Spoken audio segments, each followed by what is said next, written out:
If you like these videos, click here and here if you like more videos like this. I give in to the lesser fight. My body aches to be satisfied. My weakness. Halo semua, selamat datang kembali di channel YouTube seputar otomotif. Hari ini, kami akan membahas segala hal tentang MotoGP, yaitu kompetisi balap motor paling bergengsi di dunia. Kami akan menjelajahi dunia MotoGP mulai dari tim, pembalap, lomba terbaru, serta berbagai fakta menarik dan kontroversi di balik balap cepat ini. Jadi, pastikan Anda tetap terhubung dengan channel kami untuk mendapatkan informasi terbaru seputar MotoGP. Dan jangan lupa untuk like, subscribe, dan berikan komentar di bawah video ini. Selamat menikmati dan jangan lupa, gaspol! Kemarin MotoGP Sepang dimenangkan Enea Bastianini, kedua Alex dan ketiga adalah Pecco. Namun kedua pembalap Ducati langsung diganjar warning tekanan ban, sedangkan Jorge Martin hanya mampu nangkring di posisi keempat dengan gap cukup jauh. Pertama kita penasaran ada apa dengan Martin, dan ternyata dia mengalami masalah dengan aturan tekanan ban sehingga dia marah besar pada Dorna. Aturan ban menghancurkan segalanya, serunya. Dalam perebutan gelar juara dunia MotoGP, Jorge Martin mengalami kemunduran di GP Malaysia. Bintang peramak Ducati itu menyalahkan fakta bahwa ia finish di belakang Pecco Bagnaia karena aturan tekanan ban yang baru yang menurutnya menghancurkan segalanya. Setelah 4 kemenangan sprint berturut-turut dan 1 kemenangan GP di Thailand, Jorge Martin harus puas menempati posisi kedua pada sprint Sabtu dan keempat pada balapan utama di Sepang. Secara keseluruhan, pembalap tim prima peramak Ducati itu kehilangan 1 poin dari pesaing kejuaraan dunia Francesco Bagnaia, Lenovo Ducati, yang berada di urutan ketiga dalam sprint dan GP pada hari Minggu. Celakanya di hari Minggu, Martin harus menyerah dan finish di luar podium dan tertinggal 10,526 detik dari pemenang Enea Bastianini. Yang jadi pertanyaan apa yang terjadi? Gara-gara warning pertama maka di Malaysia aku terpaksa start dengan tekanan ban yang lebih tinggi dari yang aku inginkan. Di sini bencana terjadi sebab setelah 6 lap aku hampir crash di setiap tikungan. Itu betul-betul membuatku frustrasi karena aku tidak pernah bisa nge-push dan harus sangat berhati-hati selama balapan. Ban depanku menjadi sangat panas saat di belakang Pecco. Bahkan kemudian, suhu dan tekanan udara yang tinggi pada ban ini tidak mau turun lagi. Jujur aku sangat kesal. Aku rasa aturan tekanan udara menghancurkan balapan yang sebenarnya. Tahun ini hanya ada peringatan. Tapi mulai musim depan bakal makin parah karena kalian akan didiskualifikasi tidak boleh meneruskan balapan. Jelas itu akan berdampak besar pada kejuaraan. Oleh karena itu, kita harus mendesak mereka yang bertanggung jawab atas aturan ini untuk membatalkan regulasi tersebut atau mencari solusi yang membuat kerja tim lebih mudah. Sekarang aku tidak peduli gimana ke depannya, karena kini aku hanya finish keempat hanya gara-gara mengejar tekanan udara ban yang tepat.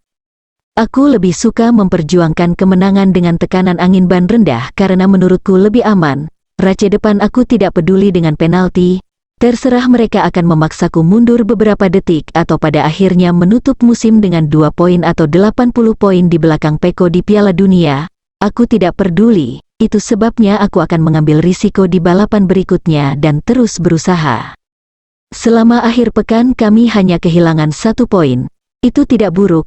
Aku yakin bakal cepat di balapan berikutnya. Kami semua berdekatan.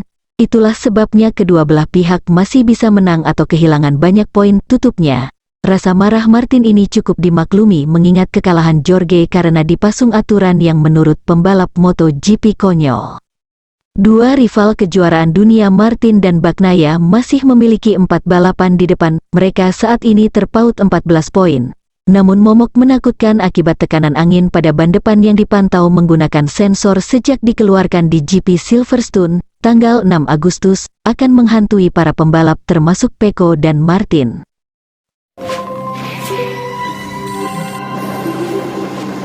Media luar heboh gara-gara ulah Valentino Rossi via Instagramnya. Sosok Vale yang sejak dulu sudah bukan rahasia umum tidak memiliki hubungan harmonis dengan Honda sejak 2002. Tiba-tiba kemudian dia memposting gambarnya saat masih di bawah payung HRC, Vale memposting fotonya dengan baju Honda dan topi Nastro Azzurro. Gambarnya ini diduga bukan sembarang gambar. Legenda MotoGP itu membagikan foto, tanpa keterangan atau penjelasan, dirinya mengenakan baju Honda. Ini sebuah foto langka karena dalam sejarahnya nyaris tak pernah Rossi membagikan fotonya ketika bersama Honda. Ketika hubungan mereka renggang di tahun 2003 dan kemudian Vale dilarang Honda ngetes Yamaha, termasuk janji Honda untuk memberikan NSR 500 diingkari pabrikan sayap mengepak.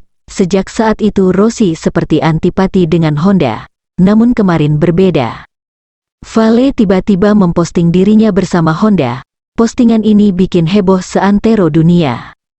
Semua media luar baik Spanyol dan Italia memprediksi foto ini ada hubungannya dengan adiknya. Saudaranya Luca Marini diduga sedang dalam pembicaraan untuk menjadi pebalap Repsol Honda musim depan. Pesan samar Rossi itu seolah mengonfirmasi bahwa Marini akan mengikuti jejaknya bergabung bersama pabrikan Jepang tersebut di tahun 2024. Rossi sendiri memenangkan 3 kejuaraan dunia pertamanya dalam 3 musim berturut-turut saat membalap untuk Honda, antara tahun 2001 sampai tahun 2003. Dia kemudian menjadi lebih terkenal karena berani bersama Yamaha. Namun tahun-tahunnya di Honda merupakan sebuah langkah penting. Gilanya sekarang setelah hubungan mereka seperti disconnect, tiba-tiba Honda diduga memilih adik Rossi, menggantikan Marc Marquez, rival yang dibenci Rossi. Postingan Rossi di media sosial menjadi indikasi pertama bahwa keputusan Marini meninggalkan VR46 dan bergabung dengan Honda mendapat restunya. Selanjutnya Uccio Salucci dari VR46 sebelumnya menegaskan bahwa tim tidak akan berusaha menghentikan Marini bergabung dengan tim pabrikan karena mereka ingin memprioritaskan kemajuan pembalapnya. Jadi rasanya tidak akan ada ganjalan kendati Luca sudah dikontrak oleh tim VR46 hingga 2024, sebab mereka akan melepas Luca demi bergabung dengan Honda.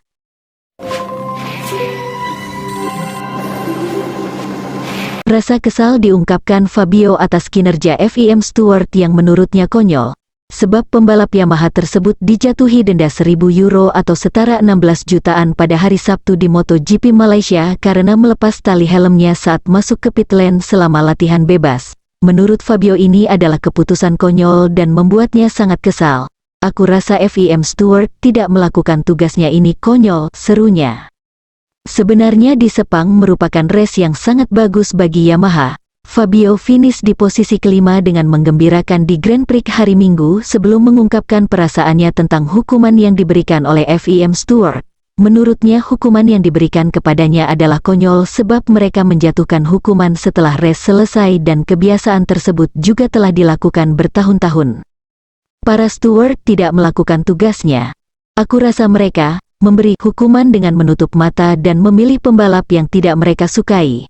Dan itu adalah aku, informasi saja, aku sudah melakukannya berkali-kali, bertahun-tahun aku melakukannya selama karirku, dan baru kemarin mereka menjatuhkan denda, terus selama ini mereka kemana? Jadi menurutku mereka tidak melakukan tugasnya dengan baik, seru Fabio.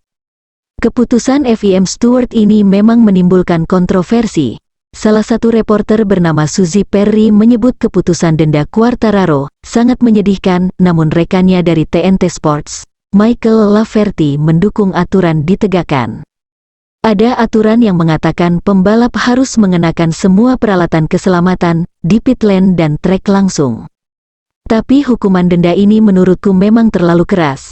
Seperti yang Fabio katakan, dia sudah melakukannya selama bertahun-tahun, jadi cukup aneh. Memang tindakan ini Fabio muncul media sosial dan sepertinya para petugas FIM melihat postingan tersebut dari seorang jurnalis di paddock dan akhirnya denda tersebut diberikan. Aku sendiri tidak setuju dengan itu. Fabio tahu apa yang dia lakukan. Tapi aturan tetaplah aturan, tukasnya. Sementara mantan pembalap tes Suzuki Sylvain Guintoli mengungkapkan, ini bisa saja hanya sebuah peringatan. Tapi sebenarnya mereka bisa saja berkata, jangan lakukan itu bukan contoh yang baik, kami tidak ingin melihat ini lagi, dan jika kamu melakukannya kami akan memberikan penalti. Jadi menurutku mereka tidak perlu langsung memberikan penalti denda seperti itu, tutup Guintoli. Terima kasih sudah menonton video ini, saya sangat senang bisa berbagi informasi dengan kalian melalui channel ini. Jangan lupa untuk like, komen, dan subscribe ke channel ini agar kalian tidak ketinggalan video-video menarik lainnya. Saya juga ingin mendengar pendapat dan saran dari kalian, jadi jangan ragu untuk berbagi di kolom komentar. Terima kasih lagi atas dukungan kalian yang luar biasa. Kalian adalah motivasi saya untuk terus berkarya dan menghasilkan konten berkualitas. Sampai jumpa di video berikutnya.